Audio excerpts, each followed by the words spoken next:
Welcome to Teatro Absurdo. That's Spanish for Theater of the Absurd, a program from Jaguar Bridge Productions. Well, hello, I'm Huilo Marvavilla. I'm your hoster toaster, here to unravel, untwirl things that shall not be said. Heyo, everybody. Happy Gregorian Julian year of 2023, which, if you do numerology, it equals the number 7, which is a mystic portal. It's also the day of my birthday. Not today, but the number 7. So we're going to jump off into the new year in a light topic, magic and mysticism, which I think is appropriate since people make magical wishes on New Year's Eve, aka a resolution. Might be more interesting to make a revolution. And thank you to those of you who are staying put with this experiment in conversation, being a fly on the wall with people in my life who are now in your life. And beginning next week, we're going to unravel some really cool conversations with Alex and Lily and Gracie and Fenton and Marcos, and what it's like to have an over 50-year-long friendship with my friend Patty. So stay in that, and there'll be crossovers with monologues for me. So it'll be about 9 more weeks. And then if we're lucky and people come through, I'll do a second series through the end of this year. So, bravo, you made it. Now let's go. Take a little trip with me. Oh, and if you're lucky enough to be seeing this podcast on YouTube, you'll see images of tarot cards from a deck I made it was my COVID project. And it's called the Adventurer's Quest Tarot Deck. So it's a little way beyond just the arcana and mimicking that or doing an interpretation of that. It's literally designed to awaken neural coding and patterning in your mind in an invitational way. If you are interested in this deck, it's just so colorful and beautiful, and it follows along somewhat with the book imagery from Tales of a Jaguar Magician. But the tarot deck is not on Amazon. You have to contact me personally, comment somewhere and give me your email, and I'll give you information on how to get a copy. It's, I think it's about 120 some cards in the deck. It's split up into different segments, like the avatars, the teachers, the mentors, the wizards, the angelic portals, the entities. It's a fun deck. It's definitely fun. Okay, aloha, ciao. Hey there, poodle noodles. Let's shake it up a bit. Shuka shuka. It's time for some magickin'. I mean, isn't it absurd how the collective interprets this word, this quality, this essence? The quality of participation in the creative essence around us, aka magic, has long been feared or revered, and everything in between. Yep, that's it. The etymology of the word magic centers around to help, to be able, to be powerful. The mundane definition refers to magic as the power to apparently influence the course of events by using mysterious or supernatural forces. I'm not so sure about apparently. Ludicrous. Anyway, I mean, way back were the Sumerians. And again, if you fell asleep in that part of your world history class, well, then look them up. It seems humans from the very beginning were developing ways to hex and curse each other. As scholars have discovered in ancient scrolls, seemingly their translations deemed the scrolls contained early Aramaic curses. However, take this story of good old Gilgamesh. It's a pretty old story from about 2700 BCE, and an interesting idea presents itself when the main character, Gilgamesh, goes off to search for the meaning of life. Well, that's kind of early, deep magic. Find thyself, right?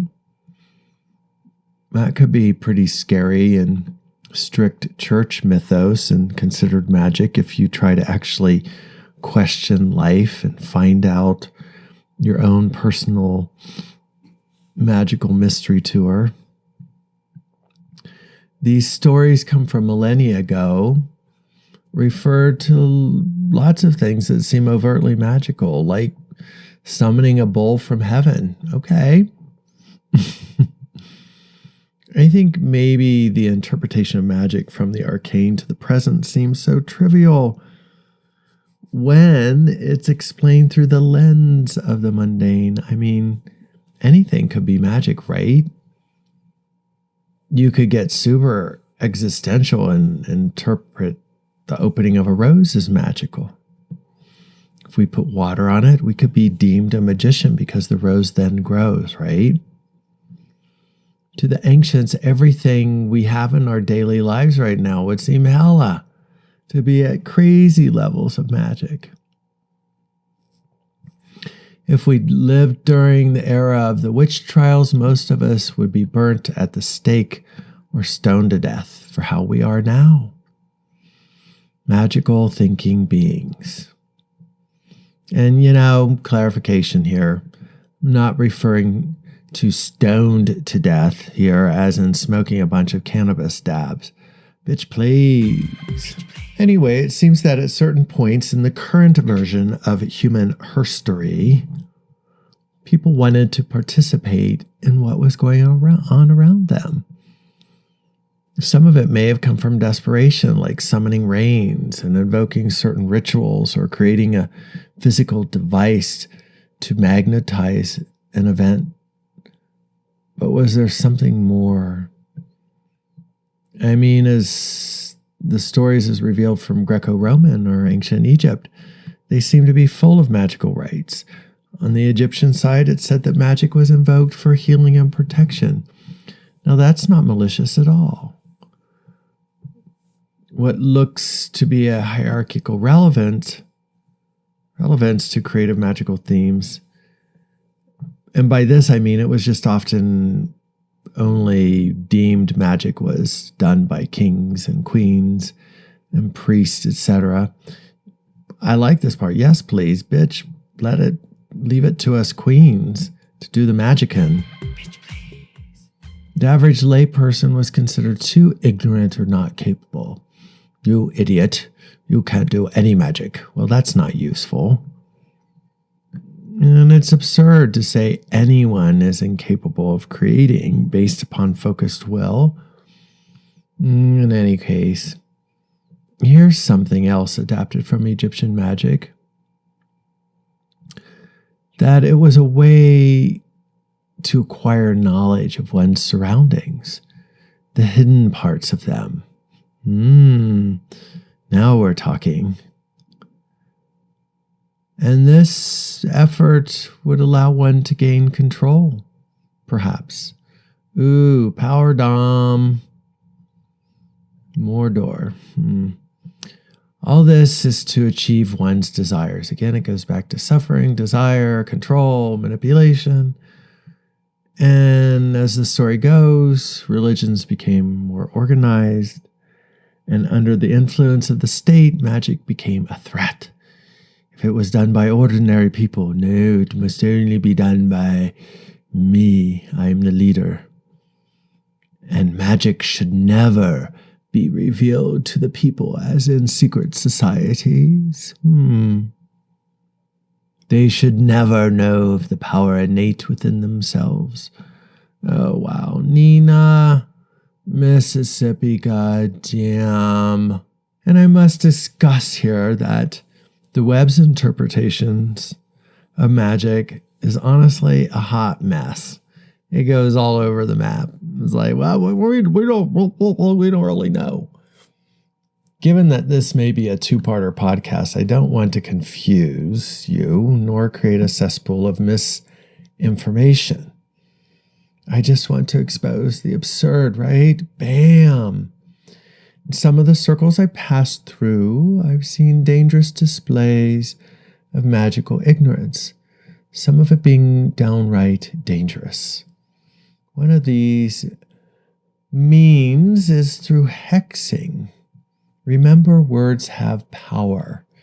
Thus, the word spelling, as in casting a spell. Bitch, please. I mean, some of the seemingly casual things we wish for, think of, or when we place dramatic emotional pressure upon someone, it can start to create a field of tendencies, attractors, amplification. During one of my theatrical escapades, I would refer to the power of the word. I'd try to simplify the action. Okay, so your mind gets an idea, right? It zaps neurotransmitters, energizing, hopefully, the heart-mind. Then it stimulates the lungs to shoot air up through the throat chakra and off the sensory formulation of the tongue and teeth, and boom, to puffs or whispers from the mouth into the collective airspace. I hope you got that picture. Anyway, molecularly, a word moves energy. It just does, even in our minds. Say something, hold your hand up to your mouth. Feel that wind? That's a quality of basic magic, quantum physics. You know the phrase, what you say is what you get? Bam! I love to refer to a simple day-to-day event as magic. Not the level that sophisticated witches, sorcerers, magicians, and priests or priestesses do yet. You wake up. And mind you, that sophistication I just spoke up to is provided through initiations and rites and passages and these sorts of things. It's not exclusive necessarily. Anyway, let's go back to a simple act of magic. You wake up, your eyes open slowly, stirring from the limbic state of mind to the waking state of mind, and in that mind, you begin to think of future events, hence conjuring. Something even as basic as making a cup of coffee. You push yourself out of bed and approach the coffee maker. Water comes from some magical place through the faucet. Electricity comes magically through an outlet, and whiz-bang gizmo spurts out a cup of coffee. Magic! Seriously? The flip side is when bona fide humans begin to build sinister patterns that direct energy towards illicit intentions. One of those guilty culprits, again, advertising and PR. I'll get into that super deep in another podcast. But literally, media, governments, and religions are constantly generating PR to manipulate your desires and thus your actions. And that's black fucking magic. To do all they can to numb your free will. Oof, bitch, please don't touch my free will. I say, if there is an ancestral memory in your lineage of the disastrous and brutal witch trials, when fanatic religious organizers directed horrific claims on, say, folk medicine healers, indigenous shamans, etc., dears, we are still in recovery from that. Anything that gives more truth to power to the general public is often seen by faux leaders to be ostracized, threatening to the system. Oh no, we don't want any of your all truth. Don't question reality. Even to this day, I'll say this again, but look how the fanatical evangelicals blame gays for the responsibility of innumerable disasters. I mean, holy shit, no wonder they fear us, faggots and their friends. If we can summon a Category 5 hurricane, bitch, please get the fuck out of my way. My super queer powers are in full pull. Now, say gay, say gay, say gay, ho, whoa. Most things we do have qualities of magnetism, like take, for example, a tattoo. People say they place the tinted imprint on their tokas to remind them of something or to honor something. Honor my ass, right? Okay. So they have given relevance to a seemingly inanimate object. Get that? Yet these symbols become talismans, and what the fuck are we doing? For some, an injury or a tragedy or specific celebration can be emphasized as a rite of passage through the tribute of a tattoo. Okay. It can be considered as a ritual of self-healing. And nowadays, if you Google Spoogle, you can see listings of tattoos to place upon your skin that offer protection. Yarr! Man, I need a bunch of those. Some magic comes from the qualities of being a master observer or a pattern tracker. And this goes with the long-held association of sacred geometry and its magic, which is upheld to this day. Just look at corporate logos, Freemason architectural symbols, churches' stained glass windows, all incorporate not so subtle magic. And yet Christians still declare harsh punishment for witchery, cunning magic, they say, when they're doing it all the frickin' time. Quite simply, some of those sacred geometric patterns resemble shapes directly from Mother Nature, the spiral, the hexagram. Ever look at a spider's web, a beehive, a bee cone, how a fern unravels itself inside a shell from the beach? Look at the ancient sacred mandalas of Tibetan Buddhism. And these appear from as long ago as 1500 BCE, nearly 4,000 years ago. The eye is constantly sending pattern recognition to the mind for interpretation, and thus causing an action. So if you attribute that to magic, okay then, you're starting to Magic 101. The shape of a stop sign, that's easy. A pentagram says stop, right? It's a symbol for the planet Mars as well. Magic is how the mind interprets the allowance for direct action in the flash of a moment. There, as I've said to friends of mine, take for example when you're driving, there are lots of signals bombarding simultaneously your mind. And quickly the brain's magic deems some as normal quickly and irrelevant so as not to overwhelm, right? Even those that could be signals of imminent danger, like high speed, the fast wind blowing upon your face, if the windows are down or you're in a convertible. And you're constantly looking at alarming situations, at what is moving around you, pedestrians, other cars, and billboards. Well, unless you're super stoned. America is a place of dangerous magical overtones. Why? Warning labels are on everything. It's like they don't give any credit or any responsibility for anyone. And it's sort of a sinister, fear-based black magic. Not all, but it's an obsession to induce fear everywhere. Something might hurt you. I get the whole liability motif, but we've taken it to a level that's cuckoo nutty. Even in a porta potty, signs say, "Be careful falling into this pot of shit."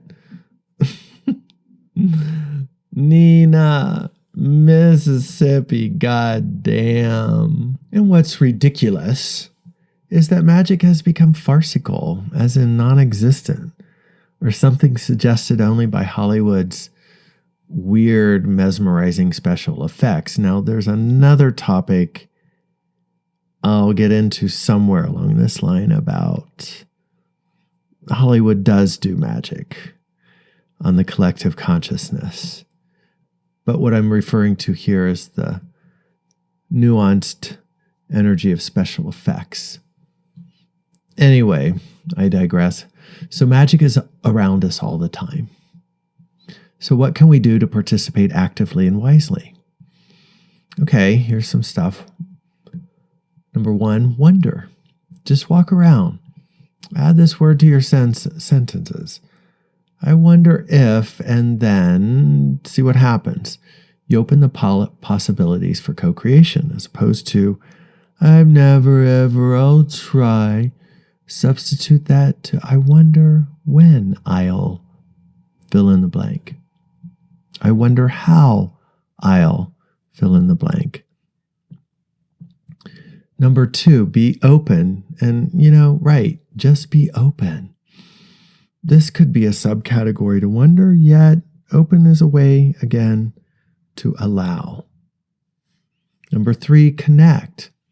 In any situation, it can help to connect you to millions of miracles going on around you. Not super new agey, just a simple reminder to see the otherness, the mystery, the intrigue, the possibilities, the synchronicities, the spontaneity going on around you. Connect to that. Number 4, curiosity. No, I don't believe curiosity killed the cat. It was likely a fur ball. Curiosity is aligned with wonder, and it energizes an active participation. Asking more questions.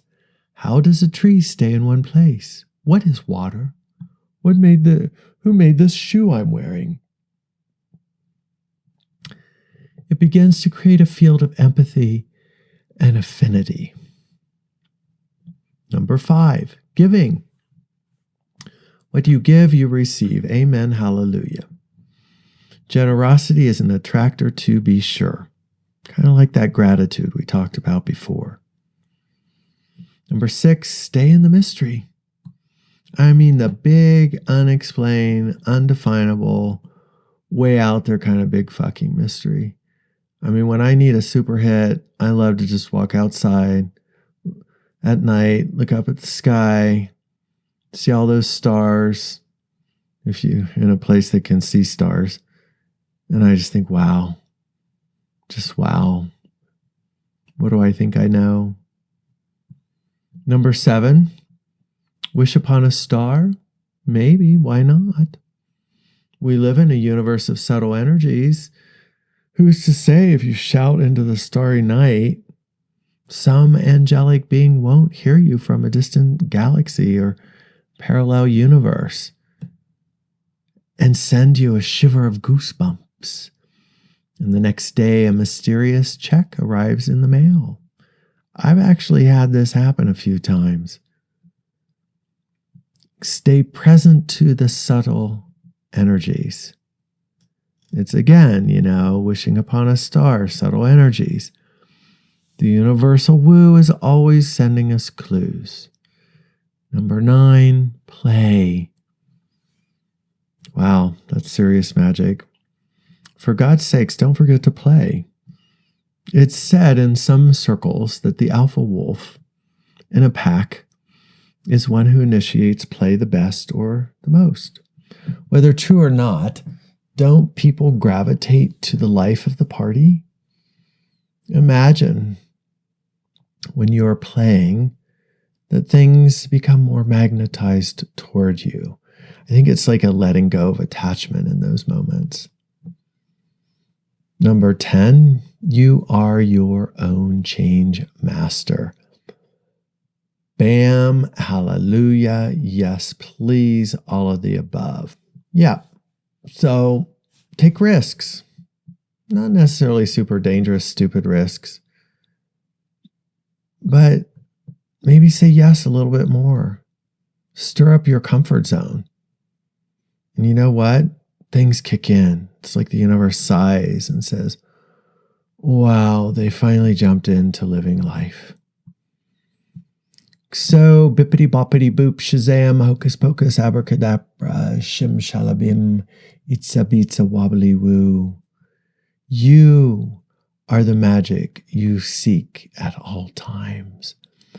Bam, bam, walla walla bing bang, bing bam, bada bada bim bam boom, bow.